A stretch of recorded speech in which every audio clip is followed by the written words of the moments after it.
Welcome back. It is 1522. I almost forgot the year for a second there. Um, is it 1522? Yeah, okay. And in the last one, we had Felice going on date with King Alphonse. We had Gabriel and Elizabeth's first child, who actually is a girl, but Elizabeth is hiding the fact that the baby is a girl. So we'll follow up on that.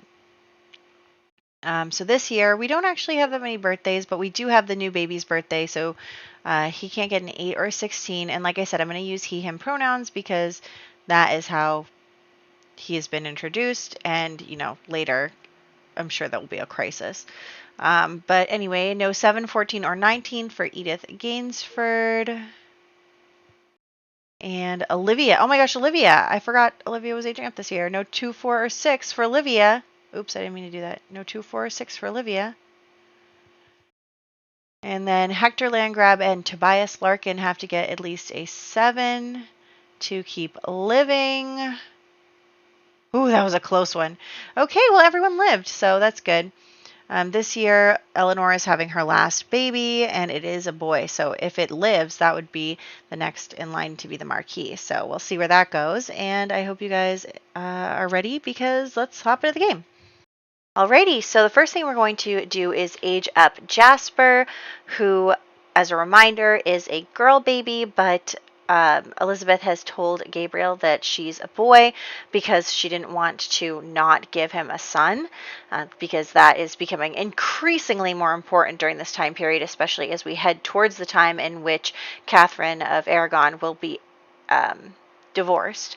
So there is that, and you could see that Gabriel has always had a soft spot for his children. He's always wanted to autonomously go to them and stuff, so I think that it's really interesting that I keep catching him upstairs with the baby. He's probably really, excited that he has another son, that he is a spare, and all of that, so he is really going to be definitely someone that Elizabeth has to watch out for so that Elizabeth doesn't get caught pretending that the daughter is a son. So that is an issue for her. We also are working on a few other things, including Elizabeth does want to do the super parent aspiration, and so I figured we could try that. No one's done it yet, so I don't see why we can't do it.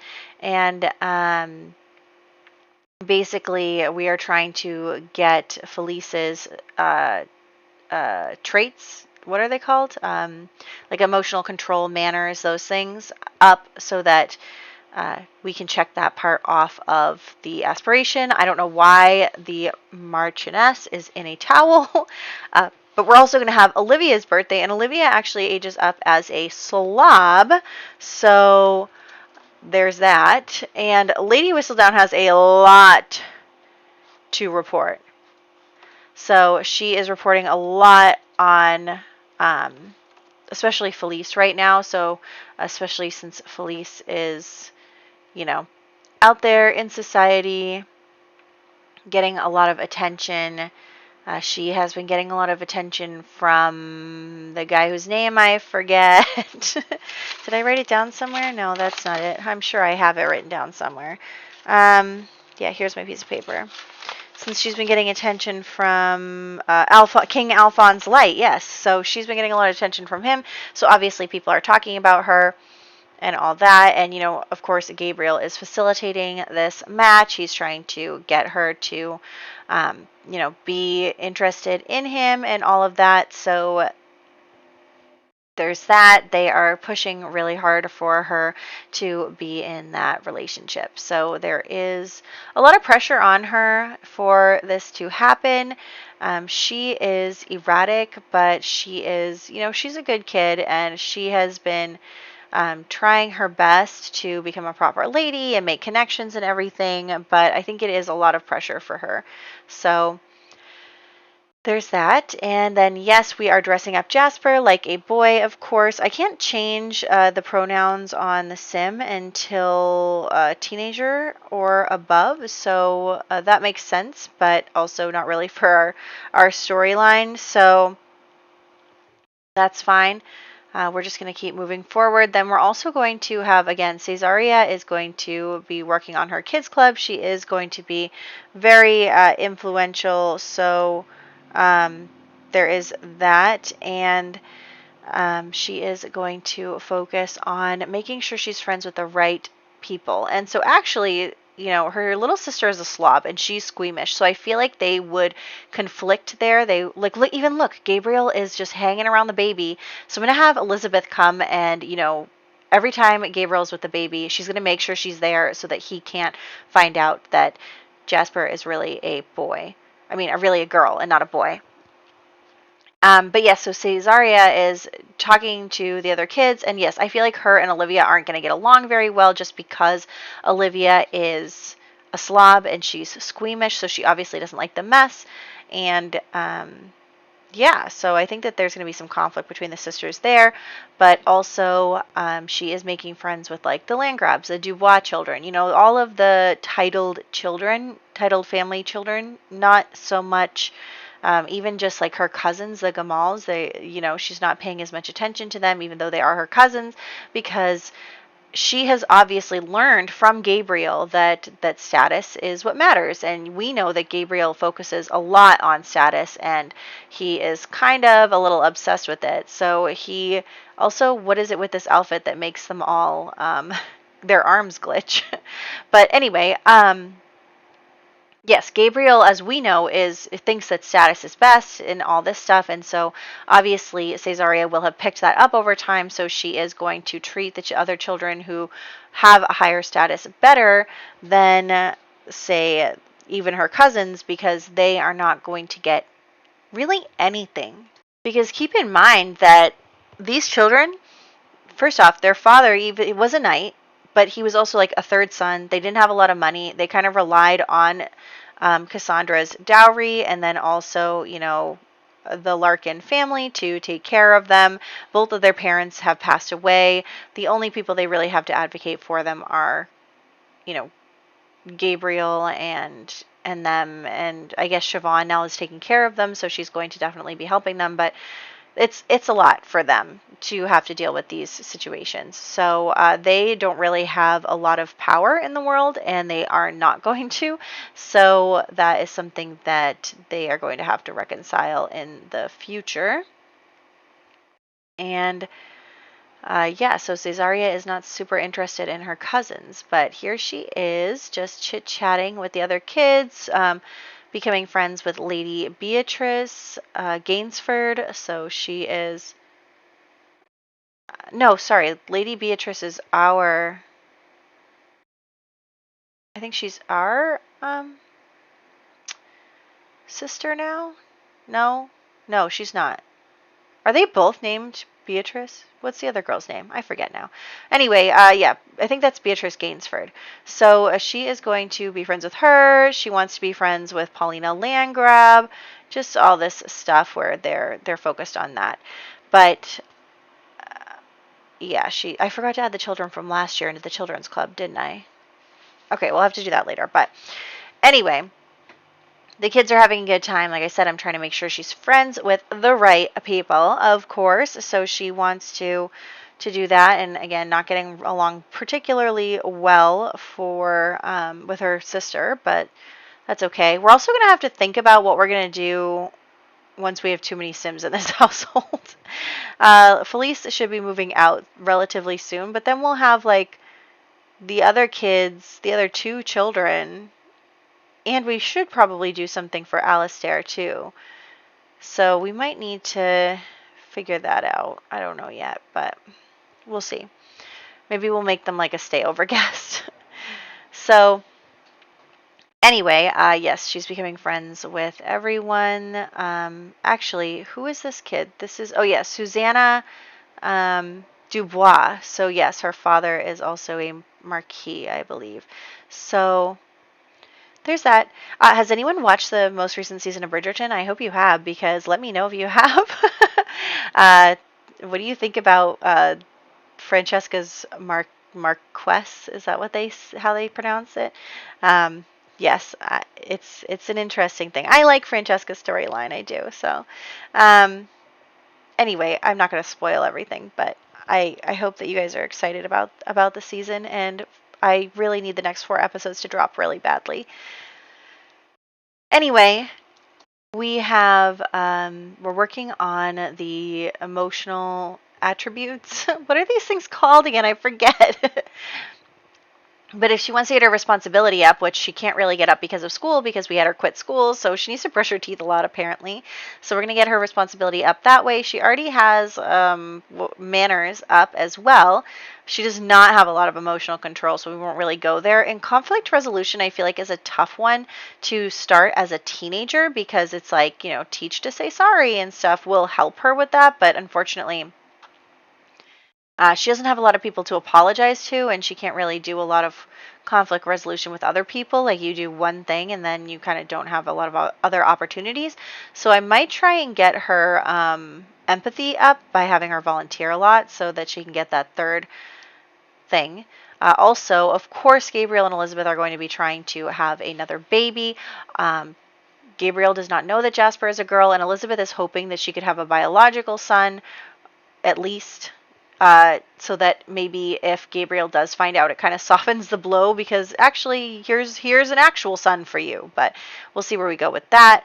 But yes, we have Elizabeth talking to her daughter about the king and about relationships, and kind of encouraging her to make the right choice for their family and all of this stuff. So she is definitely focused on it. She's not really feeling very well, but I am going to send her off to the church to go hang out. And who might we find there but Casper? So if you guys remember, Casper was attacked by a wild animal as a child, and he has a lot of scars and burns and stuff, and so he's kind of in rough shape, and he is not really treated very well in society. Whether or not he also isolates himself, probably, but that's not really his fault. So they see each other in the church, and she's a little miffed at him still, because they were supposed to hang out and he kind of ditched her. And so he's just going to explain to her that the reason that he ditched her was because he gets really uncomfortable in crowds. Especially, he feels like everyone's looking at him, and maybe they are, and talking about him, and he gets embarrassed. And even though his family has kind of taught him not to worry about that kind of stuff, it's not easy. It's not easy for him to just brush it off. He's very, sensitive about all of that stuff, just because he's grown up with it. And so she totally understands that that's where he's coming from, and she forgives him pretty easily. But, she says to him, like, I don't care about that stuff. You never have to worry about that around me. And, she's going to tell him that, obviously it's not nearly on the same level, but she sometimes feels like she doesn't fit in, especially because she's erratic. So we know that she, like, talks to herself and has, like, all this stuff that erratic Sims do. And so she sometimes feels like she's not who, her parents want her to be, and that she, it can be stressful for her, especially when she's trying to make a good impression, say, like, on the king and stuff. And so it's tough. And she really feels like Casper gets her. And she feels like with him, there's no pressure to be someone she's not, to kind of put up a front and pretend to act a certain way when she really doesn't want to. And so they are definitely bonding over that. I mean, it's obviously different for her, because he is kind of not so much in society because he can't be, whereas she, has this ability to kind of put on a front. Her issues aren't physical. So they both have their own separate problems. But anyway, she is very comfortable around him, because she feels like she can be herself without fear of judgment. And again, we have Elizabeth focusing on the baby, and Eleanor finally had her baby boy that her husband has been waiting for, and the baby survives. So the baby has survived. This is all very good. Nicholas Gainsford II has been born, and Nicholas I is obviously very happy to have an heir to the title, but that is their last baby. So if this baby doesn't survive, then, what you gonna do? So there is all of that. And we are going to woohoo again because for some reason I cannot get this lady pregnant. I mean, come on. So I cannot get her pregnant. She's like not doing the thing. But anyway, we are going to have them woohoo again. We did have New Year's the other day, so they all are just working on not really doing anything to work on their resolutions, but that's fine. Again, we're having Felice go out and volunteer. I keep wanting to call her Isla. You guys remember Isla? Yeah, I keep wanting to call her that, but nope, this is Felice. So yes, she is out there volunteering. I don't know why Elizabeth is considering herself a spinster when she's married, but okay, that's totally fine. But yeah, so she's just focused on the baby. Like she's trying to, maybe she like even Olivia, she's like watching over everyone who watches the baby, who looks at the baby. She's very concerned that the baby is going to get found out to be a girl. So there is that. Anyway, so Felice is then going to go over to the Albert house, and of course, we need to give them a house because I never did that apparently. So we are going to come into their home, and Casper's parents are kind of surprised to see her, that she is here, but she's just here to hang out. Ignore how modern this house is. But yes, so she's here to see them. Of course, the parents are chaperoning them. Even his sister is here. And so she is just chatting with him some more, enjoying his company. I think that she really does like him. I think she has a little bit of a crush on him because of the way that he makes her feel, of the way that he lets her be herself and everything. And I think that, his parents are very protective of him ever since he was injured and are, worried about him and trying to make sure that he's okay and all of that stuff. And his sister, too. Actually, I don't think that's his sister. I think that's his sister-in-law. So maybe that's his sister-in-law. But yes, so they're all very protective over him. And so just seeing him at least make a friend is really nice, even though, they're thinking she probably won't marry him. So, yeah, they are definitely enjoying each other's company. So that is really good. And then we're just hanging out here. We're just hanging out. They are getting their romance up too. Like that's why I'm saying she definitely has like a little inkling of feelings for him, whether or not it's enough or not, or whether or not Gabriel would even approve of such a marriage. I mean, I think his older brother is in charge of the family. They're not even titled, and she's got a king vying for her hand. So of course, Gabriel is not going to approve of anything less. So that's fine. But we're going home now.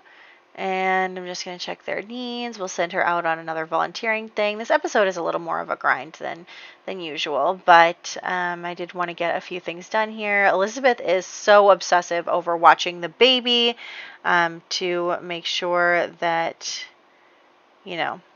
nobody finds out. I mean, I don't know what she's going to do if anybody finds out. They're going to have to find out at some point, but that's just the way it is. So I feel like I always choose the wrong thing too. Like I keep choosing the wrong thing for this, like for the volunteering things. I keep choosing the wrong option. But anyway, we're also again still going to be trying to have a baby. Obviously the pressure has gotten to all the ladies because they are so stressed about trying to make sure they have a boy.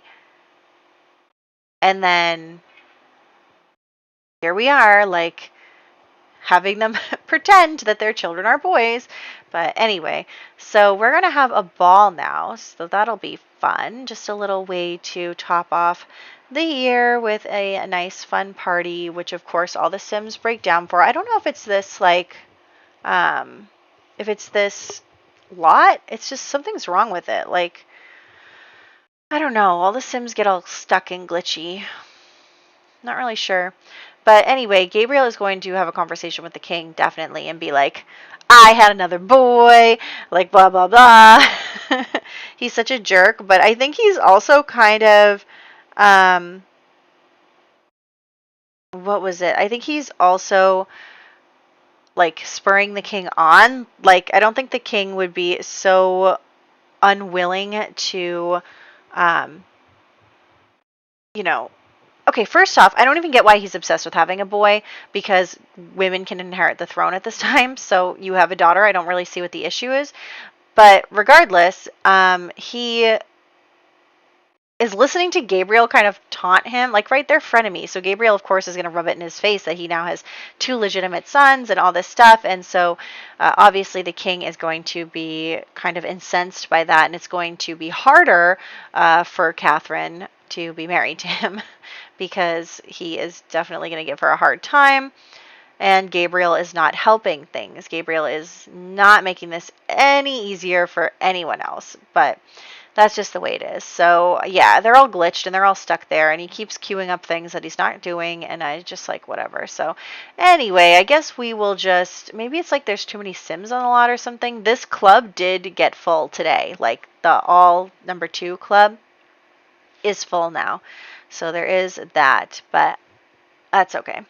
So let's head home and get everyone here, if they could. So let's call them all over. We're going to send her volunteering again, like I said. And everyone is just doing their thing. Working, I do have Elizabeth working on making a baby, but also working on getting her parenting skill up because she needs to get to parenting level 10 in order to meet her aspiration there.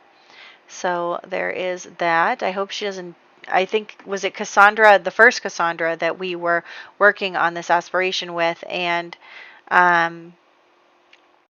she ended up dying right before completing the very last step of the aspiration. It's so frustrating.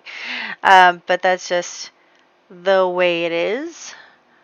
So, yep, Elizabeth hovering over the baby, wondering if she's made the wrong decision. If she could have a boy, then maybe